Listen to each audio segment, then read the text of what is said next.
การแพทย์ปีหนึ่งมื้อนี้จะมาสาธิตหัวข้อการซักยาของกับสิ่งกระโปง IM ศึกษาข้อมูลคนเจ็บมีชื่อว่าพอจันอายุ48 ปีอยู่บ้านนาเมืองปากเซ่แขวงจำปาสักห้องเบอร์ 1เด็กเตรียมเบอร์ 3เขามานอนห้องหมอโดยอาการไข้สูงแผนการปีนตัวของทานหมอเป็นไห้ซักยาลดไข้พาราเซตามอลซักเขาทางกับสีสะโพกปริมาณ2 ml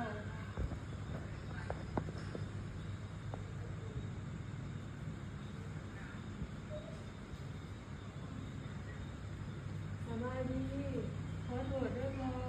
อซื้อลุงเด้โดยอายุจักปีอยู่บ้านเมืองแขวงใดได้พอโดยอยู่เองมีชื่อว่าสุธิดาเด้อเป็นนักศึกษาการแพทย์ปีหนึ่งที่ไหนมาลงทุนงานอยู่กันในนี้มีลูกจะมาซักยาให้พอเด้อเพื่อลดอาการไข้ของพอโดยยาที่ทางน้องให้พอไปซื้อพอได้ซื้อมาแล้วบ่เด้อโดยหลวงพ่อเนี่ยตรวจเป็นไงเด้อก็จะมากวดวิญญาณมาถึงการบริการของทางน้องหรือไม่รู้โดยพอนอนหาถูกประมาณ50 นาทีเด้อแต่ลูกเจ้าของมาสักยาให้พอขอบใจ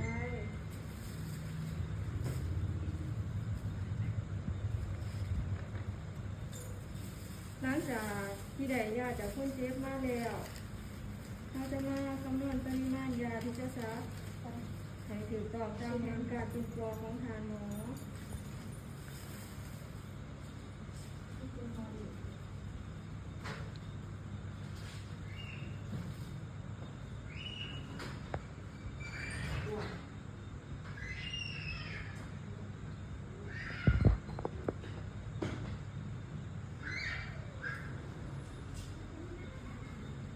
เราจะมาเตรียมอุปกรณ์เสิร์ฟซัมมี่เลยค่ะเซล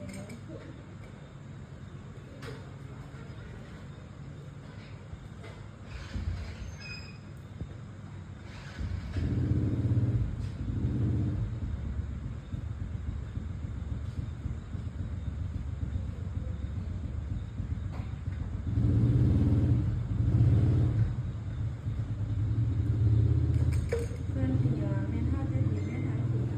ที่เราเตรียมไว้อยู่ด่านนี้อยู่ในที่เหลือที่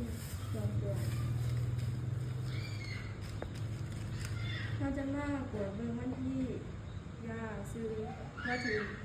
ในรูปบอและวันที่เดือนปีมดอายุการตกตะกอน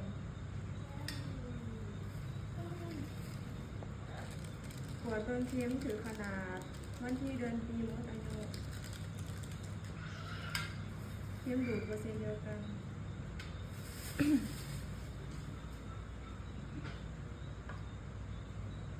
ก่อนที่เราจะขอเอาตัวใจไม่เท่าจะเดี๋ยวถึงต้องมาซ้อมมาซ้ำ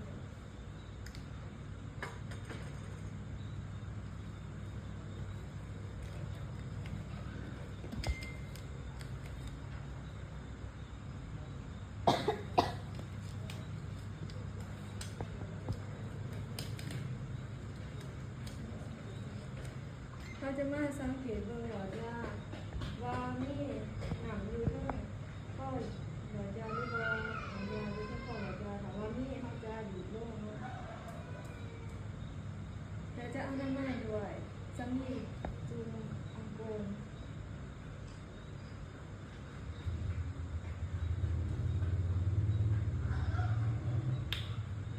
หยิบได้ทั้งถุงยาดีที่เสียให้คุณ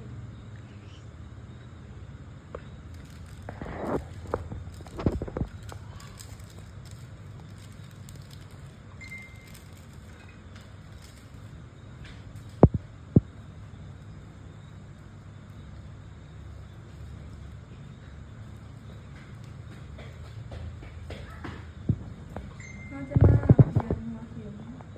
เพื่อที่จะดูดยา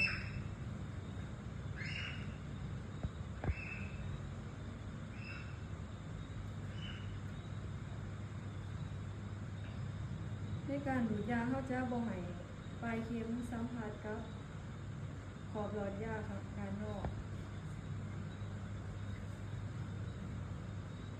และปินตัวหนังสือของยาตัวเอง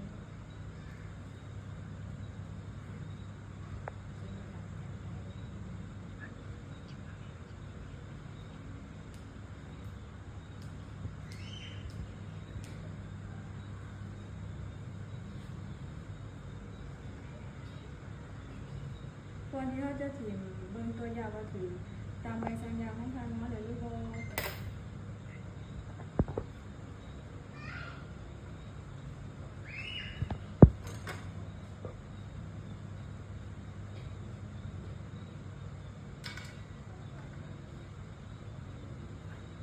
และเปลี่ยนเทียมหลอดยาเพื่อจะนำไปใช้ในผู้เจ็บขอบไล่อากาศ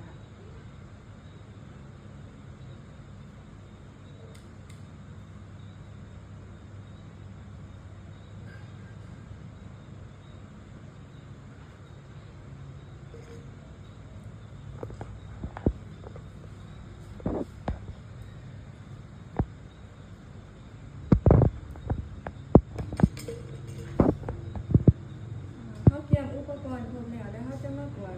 เบิ่งยาขึ้นมาถือตามที่ใบสัญญาของทางเขาให้ไปพอและเขาจะปฏิบัติหลักการสัญญาด้วย7 ที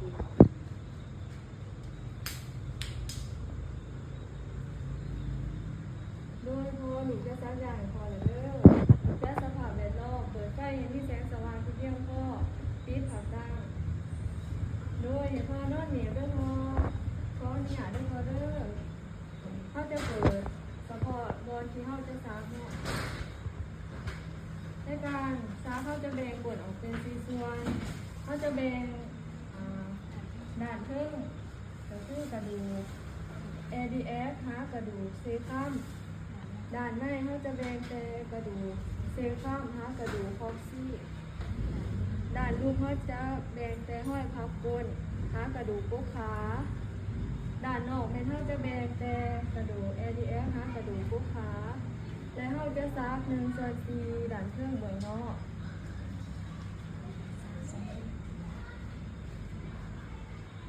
เขาจะเช็ดอนามัยด้วยสำลีเดียวมุ่งปวดน้อยนะเช็ดจะได้ออก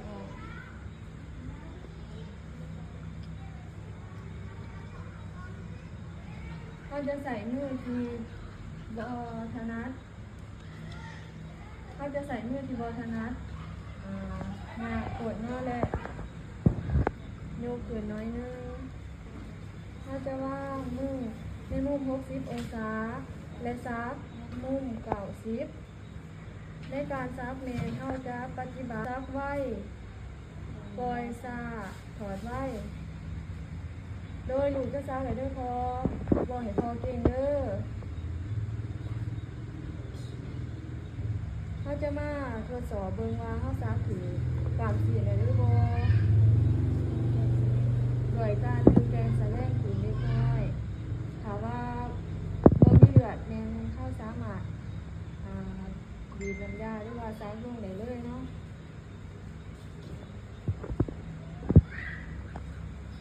เงินบ่พอ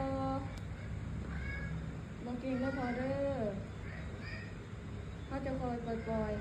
ล่อยสาๆเนาะ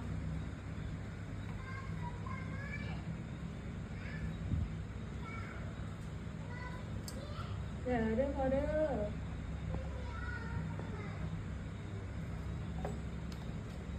โดยนี่แต่ลูกจะแนะนำพอตื่นบ่หายพอ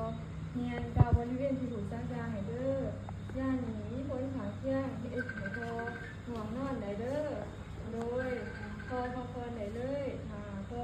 มีอาการที่ปกติหายใจฝืดแน่นะให้พอสามารถไปเอื่นลูกได้ที่หอแพทย์ย่ามบอกญาติไปเอื่นลูกได้เลยเด้อโดยขอบใจได้ร้ายพอเขาจะมาเก็บแหนอุปกรณ์ที่มีพวกเราสำหรับกินสัญญาเขาจะถอดออกและดึงแกนแสลงออกที่เสือทั่วไปเขาจะถึงลงทางถึง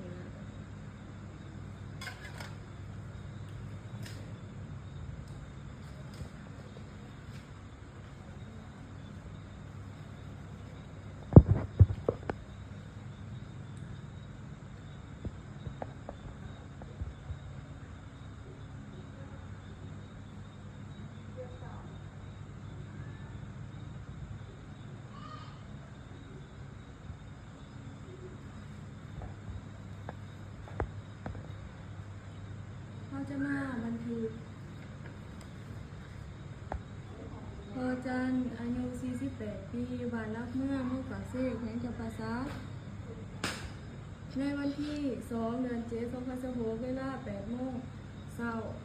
00ได้ซักยาพาราเซตามอล 2 ml ค่ะทางตามซีดกระโพกห